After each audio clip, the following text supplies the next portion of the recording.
thank you so much for taking the time to join me today. I really love to hear a little bit more about the vision, about where you guys are going, where you hope to be. But first, I really want to hear your perspective and how you got into the organization, if that's possible. Yeah, well, look, I first fell into crypto end of 2015, and I was recruited by a headhunter actually who talked to me about this Bitcoin startup, and I hung up. I was like, yeah, I'm not wrong number. And actually, then the headhunter insisted, so I started looking, and I fell into the rabbit hole, and that was to work for Circle. So I got my teeth into crypto with Jeremy Aller, working at those early days of the company. And then between 2019 and 2021, actually, I led the digital neobank for a bank. So totally different, like completely different perspective. And last summer, the NEAR team reached out, and I thought, oh my God, if what they say is true, if they have that tech, this is what I was looking for. Because back in my first crypto journey, we were talking about tokenization of everything and getting the world on it, but it was just not working. Like the UX was terrible, gas fees were high, like nothing was working. And so when I was looking at what NEAR could do, I was like, this is amazing. So I started looking, I came to the last NEARCON incognito, trying to figure out what's going on. Absolutely love it. And I was like, okay, game on, let's do it. And I think the unicity is, the technology is fantastic. The people and the community are, and I hope you got a sense of that today. It's quite unique. This is a builder community that wants to move things forward.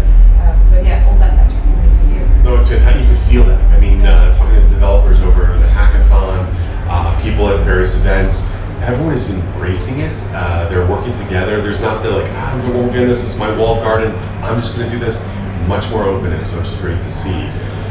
So, thinking about the future, what does it look like from your vision with NEAR? Yeah, with NEAR. So look, we are very simple, very usable as a blockchain, right? That's the core of what we are.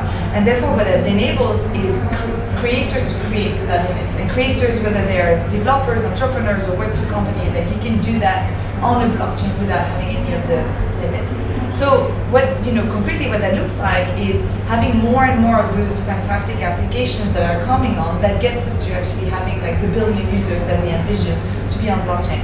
And ideally, those users are there without having to know that it's blockchain, because that's really the the holy grail is when you don't have to explain the technology anymore.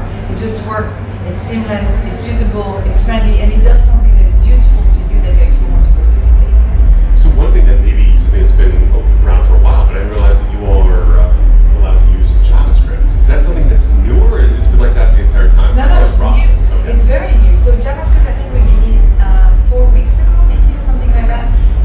But that partakes into the vision of actually how do we make it easy for developers to develop without limits, right? Because so Rust and Solidity are great, but they're like the supra languages that actually only, I think it's 200,000 developers that actually know these languages.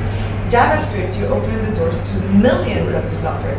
And the team did a very good tagline. The Pagoda team did a great tagline. You're a JavaScript dev, well now you're a Web3 developer. Like that's fantastic to have that. That makes so much sense. And back in the day when I used to code web pages, I used a lot of JavaScript. So so I'm much more familiar with that. I know that Solidity is close, but it's different. It's still different. And to learn Solidity, I think it's quite some time that even if you're a JavaScript developer, you need to take like a couple of months to get like Solidity enabled, right? So it's totally.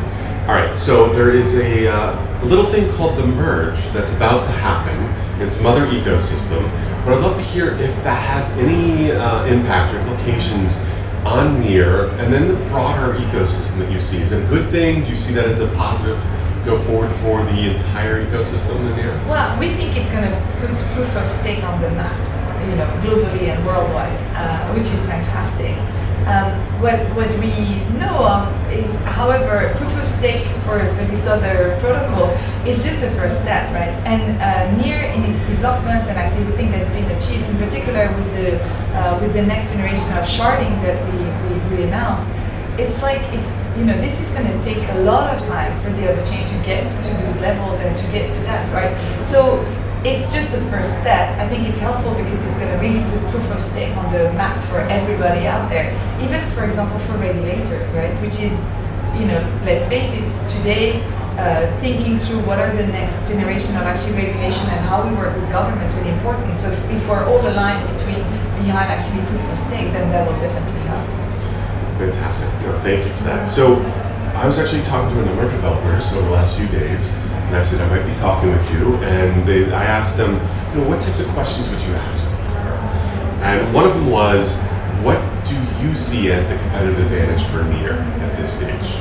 So the simplicity and usability in particular for developers. And that goes into, for example, a very concrete example, if we change sharding and go from 4 shard to 100 shard, that's transparent for users and for developers. And that usability is really the competitive advantage that we have.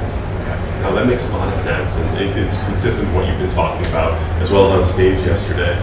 So the holy grail of blockchain, of course, is decentralization and scalability and security. That's a really difficult thing, right? To get all three on the level such that people feel like it's decentralized enough, it's secure, and then the scalability is huge, right? The sharding moving in that direction. What do you think is the strongest area for NEAR, and how do we get there? Like it's still very complicated. Yeah, absolutely. So I think scalability definitely is probably the one. If you ask me to force rank, I would definitely say scalability is probably number 1. Security very high up there, also number 2. And decentralization, I think, is probably where we do have to make progress, and we're actively making progress on that front. And decentralization is threefold, right? One is actually number of validators, and like your tech actually decentralized? Your people, where decisions are made, is that decentralized? And also like your assets, where are your assets, and is that decentralized? And I think it's for having the perfect paradigm, you need to be at the same time very pragmatic and continuously make scalability better, security better, and decentralization better, and continuously try to improve on all of those.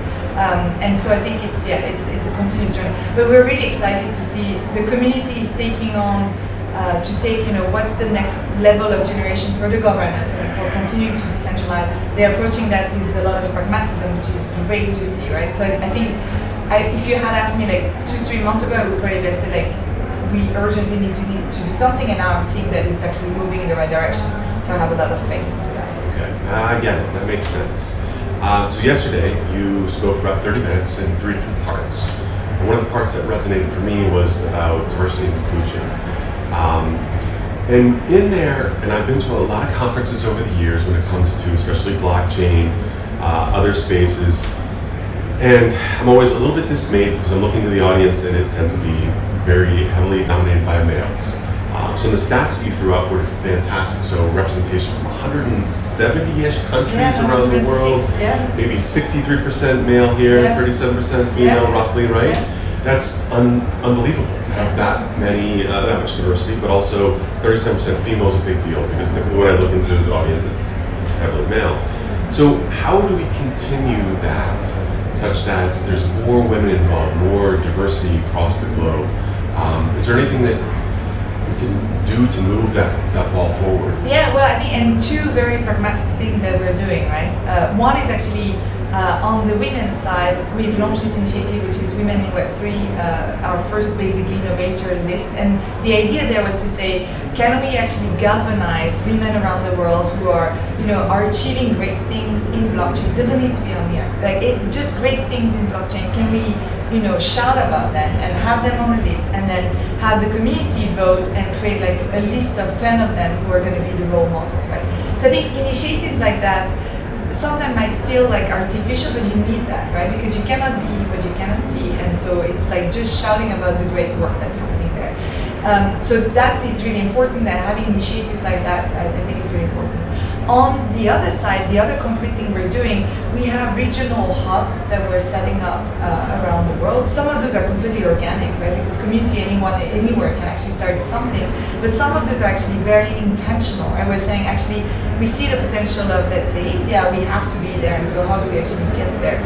That is also diversity and inclusion, because the reality is that diversity and inclusion, very often we talk about, men, women. It's not just that. It's also diversity and inclusion of background and religion belief, and also education, and also language, right? We see the world differently because we speak different languages.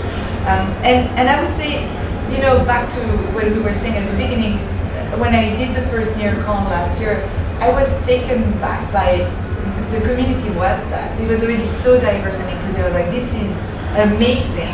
How do we cherish that? How we just like continue, keeping that at heart and having that.